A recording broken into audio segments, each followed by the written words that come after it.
Primeiro eu gostaria de me apresentar. Meu nome é Leonardo Menegon, eu sou coordenador médico do pronto-socorro.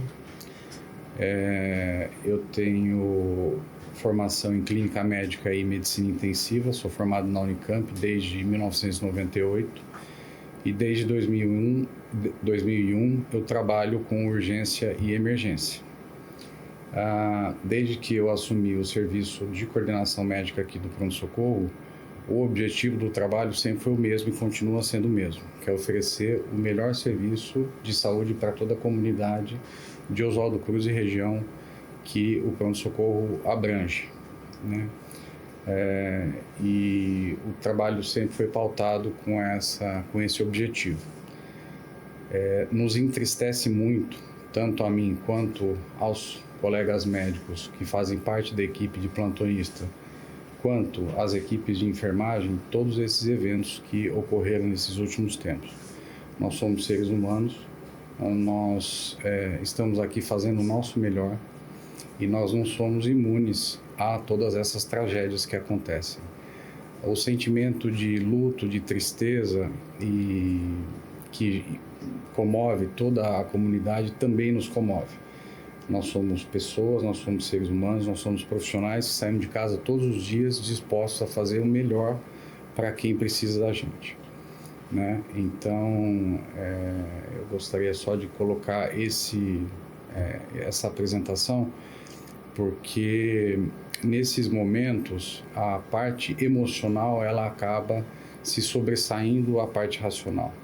E muitas vezes nós somos apontados e somos colocados como alvo, né, dos sentimentos de frustração e que esses fatos geram na comunidade, né? Mas, no entanto, nós somos pais, nós somos mães e a gente fica muito comovido, muito triste e a gente sente a dor porque a gente presencia esses eventos do lado das pessoas que foram as vítimas, né? Então a gente tem uma proximidade com a tragédia e com o sofrimento que nos impactam de uma maneira muito profunda. Então eu acho que a gente aqui tem uma oportunidade de ser transparente, né? A gente tem esse princípio de transparência, de qualidade e de bem servir a população. Então eu aqui disposto a tentar da melhor maneira possível dirimir as dúvidas e os questionamentos que os senhores têm. Eu faço uma ressalva de que nem todas as informações eu posso oferecer. Isso não significa falta de transparência, mas isso significa um respeito pelo sigilo profissional das informações clínicas dos pacientes, dos quais eu não tenho autorização dos familiares, dos responsáveis, para expor. Então haverá uma limitação no nosso diálogo, né, de pormenorizar os fatos concretos por essa questão de sigilo profissional. Mas no que tiver nessa abrangência, eu estou à disposição de vocês. Pessoal, à disposição. Doutor, na verdade, o que aconteceu em termos de saúde, né, com essa garota Alice? Ela adentrou o hospital com que problema de saúde? Essa paciente Alice, ela é uma menina de 9 anos, ela passou numa consulta na rede de atenção primária de saúde, no mesmo dia em que ela entrou no pronto-socorro. Então, ela tinha uma queixa, eu não sei detalhes do atendimento na rede de atenção primária, mas ela foi atendida na rede de atenção primária, foi avaliada pelo médico, saiu com prescrição e no mesmo dia, no final da tarde, ela compareceu ao pronto-socorro com uma queixa, né, mais relacionada até à parte abdominal, né? Ela foi triada, prontamente atendida, medicada. O caso foi discutido com a médica pediatra orientou a coleta de exames e uma investigação mais aprofundada. Foram feitos exames laboratoriais e exames de imagem, o contrário do que foi veiculado, de que houve negligência e que poderiam ter sido colhidos exames para esclarecer o caso dela. Isso não é verdade, foram colhidos exames para esclarecer o caso dela. O fato é que, em poucas horas, ela evoluiu com uma deterioração clínica fulminante e, em menos de 8 horas dentro do serviço, ela veio falecer. Então, o que isso mostra? A gravidade da doença. Uma doença que acomete uma criança de 9 anos sem um antecedente patológico de doença conhecida e que em 8 horas culmina com uma deterioração clínica tão catastrófica, ela revela, na verdade, a gravidade da patologia, a gravidade da doença, né? O que os exames mostraram é que provavelmente se tratava de um quadro pulmonar. Foi administrado todo o arsenal terapêutico que nós temos disponível, né? Seguindo a literatura médica especializada em pediatria. O caso foi conduzido presencialmente pela médica pediatra. Então foi administrado antibiótico, foram feitas manobras de ressuscitação e medicamentos para tentar melhorar o quadro dela. A despeito de todas essas medidas, ela evoluiu com um quadro refratário ao tratamento e que acabou culminando com o óbito dela, apesar, inclusive, de medidas de ressuscitação cardiopulmonar. Quer complementar, doutor? Eu reitero todas as palavras que o doutor Leonardo falou. Também faço questão de me apresentar. Eu sou médica, pediatra. Hoje eu estou completando 37 anos de formada, né? Há 37 anos atrás eu estava colando grau e desde então trabalho e me dedico a cuidar das pessoas que buscam pela minha atenção, pelo meu atendimento. E estamos aqui na Santa Casa, eu estou aqui na Santa Casa há 4 anos, dedicando todo o meu conhecimento e a minha experiência a atender quem nos procura, né? Estamos também muito consternados com tudo que está acontecendo, mas temos a consciência de que, dentro do que nos coube fazer em relação a esse caso, tudo foi feito. O fluxograma de atendimento foi cumprido protocolarmente, como sempre é cumprido. A criança passou pelo plantonista do pronto-socorro, a pediatra de plantão foi comunicada, ela conduziu o caso e quando ela foi chamada para vir encaminhar, né, mediante a piora clínica da criança, ela imediatamente compareceu e prestou toda a assistência que nós conhecemos, que nós sabemos fazer, né? Todos os nossos esforços e todo o nosso conhecimento foi empenhado no sentido de salvar esta vida. Infelizmente, nem sempre conseguimos. Neste caso, não conseguimos, mas temos a nossa consciência tranquila que fizemos o que estava ao nosso alcance. Toda a equipe trabalhou e se dedicou para salvar esta vida. O desfecho foi desfavorável, nós lamentamos muito por isso, mas seguimos aqui trabalhando e à disposição para esclarecer as dúvidas que vierem a ocorrer. Doutores, bom dia.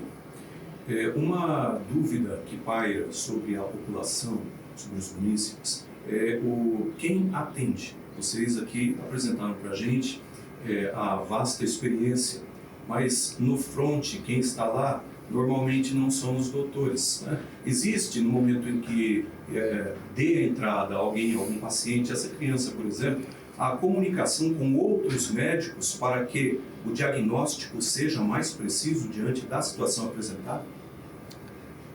Quem faz o atendimento são médicos, todos são médicos. Nós temos a preocupação de ter uma equipe bem formada. Nós temos uma equipe de médicos plantonistas fixos que são 13 médicos, e plantonistas que eventualmente precisam ser alocados porque alguém viaja, alguém tira férias e alguém tem algum impedimento pessoal. Dos 13 plantonistas que nós temos, 5 já fizeram pós-graduação em urgência e emergência, especificamente em urgência e emergência, né? Nós não temos um fluxo de serviço e nem uma cidade que comporte um serviço exclusivamente de pediatria ou de cirurgia ou de ortopedia ou de especialidades. Em grandes centros, você tem hospitais em que o ortopedista fica 24 horas de plantão, o cirurgião fica 24 horas de plantão em loco no pronto-socorro, o clínico, o pediatra, né? Mas isso você precisa ter fluxo de atendimento, porque você não consegue custear esses profissionais 24 horas para um fluxo muito baixo. Então, a nossa realidade é de atendimento por clínicos gerais.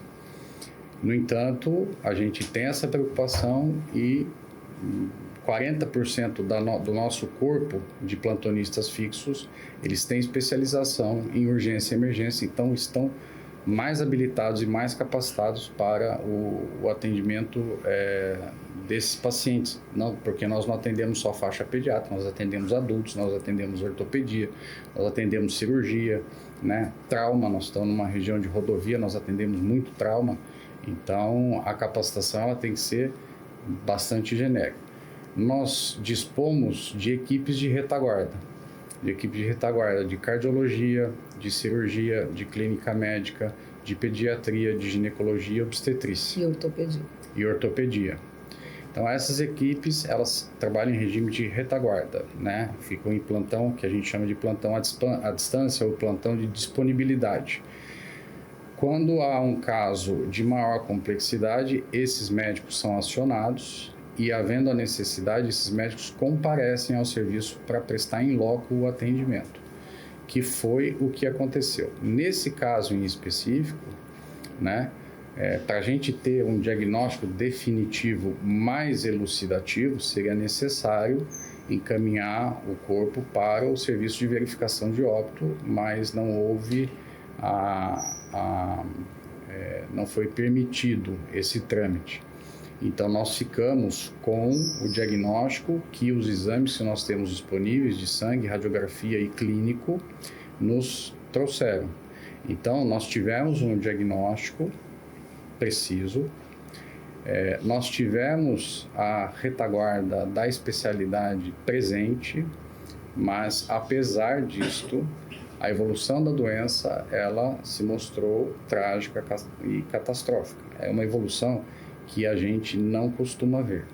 A gente atende aqui, em média, de 3.000 a 3.500 atendimentos por mês. Cerca de 20% desses atendimentos são de crianças, né? E todas elas, a maioria delas, todos os meses, têm os mesmos sintomas e evoluem super bem, né? Tragicamente, nesse caso, foi diferente, né?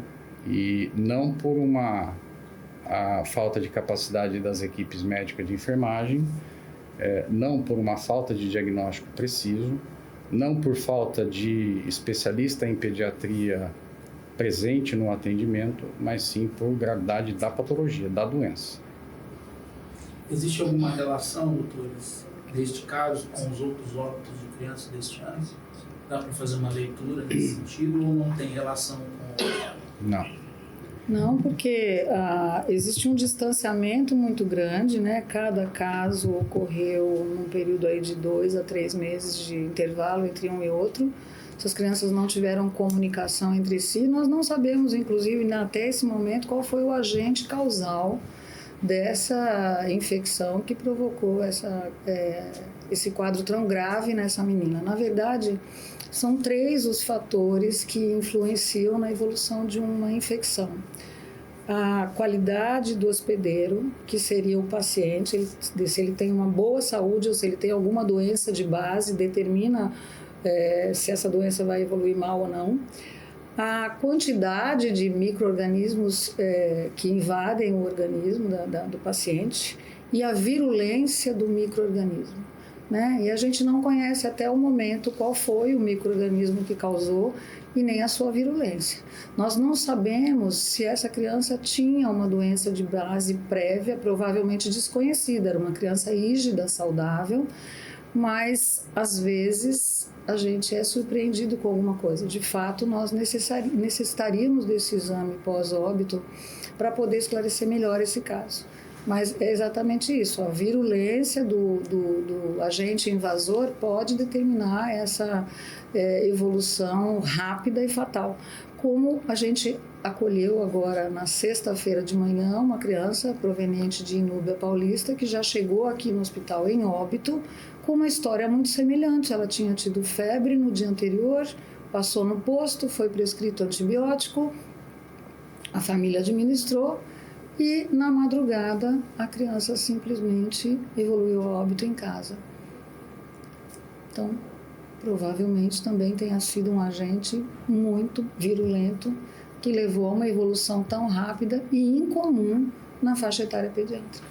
E essa criança de Inúbia Paulista, nós tivemos autorização, encaminhamos para serviço de verificação de óbito, né? Então, quando a gente vai fazer a revisão dos processos, porque o processo de melhoria, ele requer um constante aprimoramento e faz parte disso sempre a gente revisar os processos e melhorar a assistência. Para a gente fazer essa avaliação de processos, a gente precisa de algumas respostas e algumas dessas respostas a gente só consegue, num caso de óbito, com o serviço de verificação de óbito, porque aí você faz um exame muito mais minucioso, são enviadas amostras de espécimes de tecidos e de culturas que permitem a elucidação diagnóstica. Quando nós não dispomos dessa ferramenta, a gente fica limitado em entender exatamente o que aconteceu.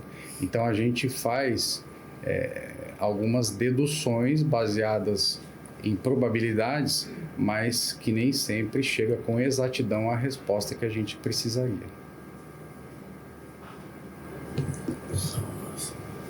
Deixa eu fazer uma outra pergunta. Quando houve os outros óbitos, vocês fizeram com a DRS uma espécie de investigação, um procedimento?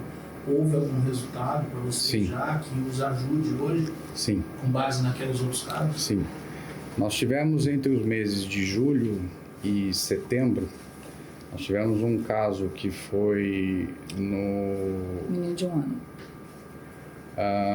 Foi no final de julho, e aí nós tivemos 2 casos na mesma semana em começo de setembro, né? Foram 3 casos, 2 confirmados de meningite e 1 fortemente indicativo, sugestivo de meningite. Então, nós tivemos aí num espaço curto 3 casos, né?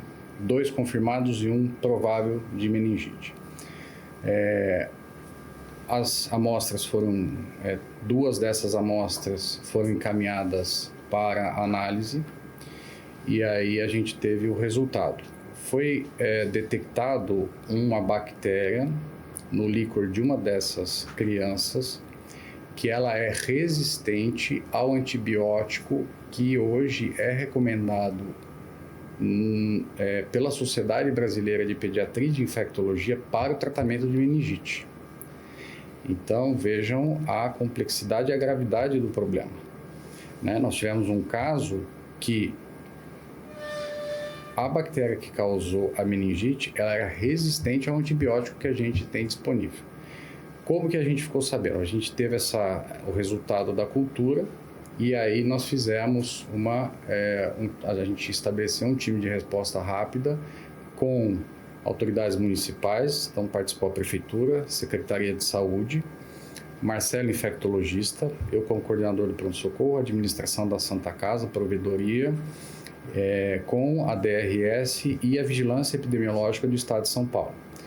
Nessa ocasião, nos foi apresentado uma estatística que não é de conhecimento público, porque não está no site do Instituto Adolfo Lutz, né? e eles nos abriram essas informações que a incidência desse tipo de bactéria resistente ao antibiótico, que hoje é o indicado para o tratamento de meningite, está alcançando níveis alarmantes na população pediátrica. O que nós fizemos? Nós fizemos um protocolo novo de meningite, que nem ainda saiu pela Sociedade de Infectologia e nem de Pediatria, baseado nesses dados, acrescentando um novo antibiótico para conseguir combater essa bactéria. Mas então, olha a importância da gente ter essas informações. A gente conseguiu estabelecer um plano de ação e a gente conseguiu fazer um protocolo baseado na avaliação retrospectiva do caso e nas informações que nos foram compartilhadas pela Vigilância Epidemiológica do Estado de São Paulo. Essa bactéria pode afetar, por exemplo, outras partes, como o caso, ao invés de uma meningite, uma pneumonia, como foi o caso dessa criança, e mesmo essa outra de Júlia Paulista? Sim. Qual que é a origem dessas bactérias resistentes? Por que elas se tornam resistentes? Elas são expostas ao antibiótico. Quando a exposição ao antibiótico ela é muito grande, uma população muito grande é submetida à exposição ao antibiótico, você começa a ter bactérias que criam resistência. Essas bactérias, se o uso de antibiótico ele é indiscriminado, o número de bactérias que vão criar resistência pode ser aumentado e elas começarem a circular na população. Então, essa bactéria em extratos de meningite no estado de São Paulo, ela é resistente ao antibiótico em cerca de 40%. Então, nós alcançamos um nível que nós não tínhamos de resistência, né? Semelhante a níveis que existem nos Estados Unidos, né? Existem várias hipóteses do porquê que isso aconteceu. Uma delas é porque esse antibiótico em específico, ele foi amplamente utilizado na época do Covid, de uma maneira maciça, né? Nós tivemos uma pandemia respiratória que complicava com pneumonia, então esse era o antibiótico de escolha para a população toda. Então você imagina uma população toda que foi exposta ao antibiótico, surgiram bactérias resistentes. Essas bactérias elas colonizam as pessoas, podem passar de uma para as outras, e algumas pessoas que venham a ter infecção por ela, por uma questão da sua própria imunidade, não vão responder de uma maneira satisfatória, não vai haver o combate à infecção e aí a infecção avança. E aí o problema, o antibiótico que a gente usa não cobre. E aí a evolução acaba sendo trágica. E o que as pessoas vão fazer? Então, os pais, o que vocês vão recomendar para esses pais ou para a população, doutora? A gente sempre recomenda, né, hábitos saudáveis de vida, né? Boa alimentação baseada em alimentos que provêm da natureza, né? Alimentos, arroz, feijão, carnes, leite, verduras, frutas, legumes, ovos, né? Comida feita em casa, comida de verdade. Exposição ao ar livre das crianças, né? Contato com a natureza, com grama, com terra, com espaço para brincar, espaço de liberdade, qualidade de sono, higiene em casa, né? Higiene adequada, ventilação correta, todos os dias sempre abrir portas e janelas para trocar o ar da casa e evitar o tabagismo doméstico também ajuda bastante. Horas de sono, qualidade de sono da criança, tudo isso é importante, principalmente manter a caderneta de vacinação em dia, fazer as vacinas em tempo correto e isso tudo junto ajuda a favorecer a saúde das crianças e melhorar a sua imunidade. Hoje todos têm buscado remédios milagrosos de imunidade, né? E o remédio milagroso é esse, bons hábitos de vida, hábitos saudáveis, né? Vale a pena salientar também o cuidado com a saúde bucal, né? A criança deve manter consultas regulares com o odontopediatra ou odontólogo, escovação diária dos dentes para prevenir cáries e qualquer infecção bucal que possa também causar alguma complicação. A gente chega no momento de final de ano, então às vezes pode ser, se tomara Deus que não seja isso, né? Que haja um surto de algum possível problema de saúde aí nas crianças. Nós estamos chegando numa reta final de ano, essas crianças vão se dispersar, elas vão para um período de férias. Isso também pode ser um fator de dificuldade, né? Para que saiba realmente o que pode ter acontecido. Não vejo relação, não. Acho que não, pelo contrário, nas férias a gente acaba tendo uma redução da incidência de doenças, né? Porque é a escola e a creche que aglutina todos. Da aglomeração existente hoje, e se esse fato estiver circulando entre os alunos, entre as crianças, eles vão entrar num período de férias, aí eles vão dispersar, né? E eventualmente, tomara que não, como eu disse no começo, não haja nenhum tipo de problema, porque senão a gente vai ficar com dificuldade de saber qual foi a escola, onde isso ocorreu, onde estava esse foco, né? Pode ser um fator que dificulte também o trabalho de vocês. O que a gente orienta na vigência de quadros febris, né? Buscar assistência médica, inicialmente medicar, buscar assistência médica e seguir corretamente as orientações prescritas. Doutor Marcelo, quer acrescentar alguma coisa?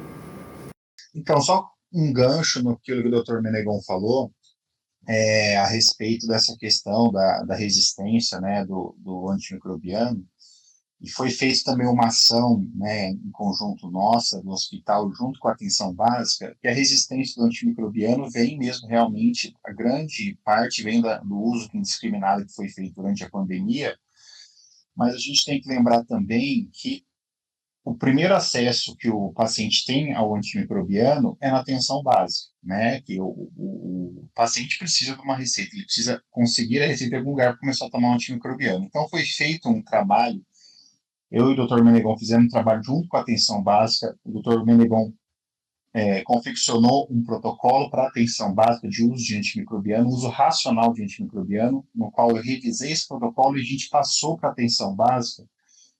Iniciamos um treinamento, fizemos um treinamento com os médicos da atenção básica justamente para isso, para que a gente evite, né, o uso indiscriminado de antibiótico na sociedade, né, e a fim de diminuir, de fato, esses casos de resistência. Então, o trabalho não foi feito só no hospital, né, a gente extravasou isso para onde? Para a porta de entrada do paciente, que é a atenção básica, onde ele começa a usar o antibiótico. Então, esse protocolo foi feito, esse treinamento foi feito, e a gente espera, lógico, a gente teve esse caso que foi comprovada a resistência, né, do antimicrobiano, no agente etiológico que foi encontrado nessa criança. A gente não tem um agente etiológico de outras crianças, né, nesses últimos 2 casos, por exemplo, a gente ainda não tem o agente etiológico.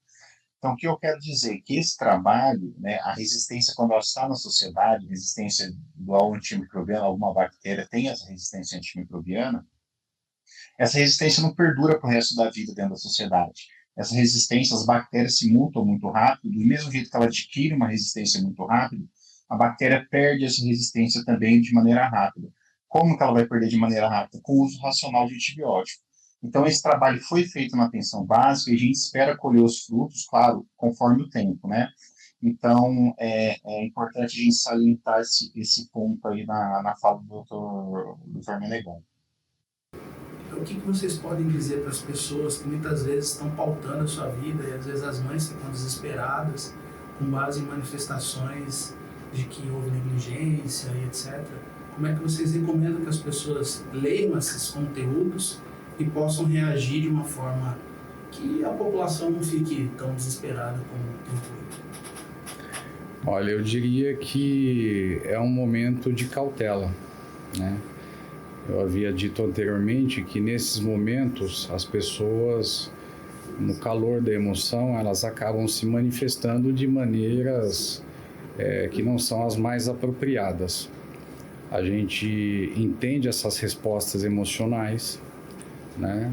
Obviamente que a gente sente o impacto desse tipo de veiculação, né? Principalmente quando há acusações de negligência que é tipificada como crime, né? Quando você, médico, que fez o seu melhor, atendeu, sabe que não houve negligência, escuta dizerem, né, sem muita responsabilidade, que se tratou de um caso de negligência, a gente fica bastante abalado.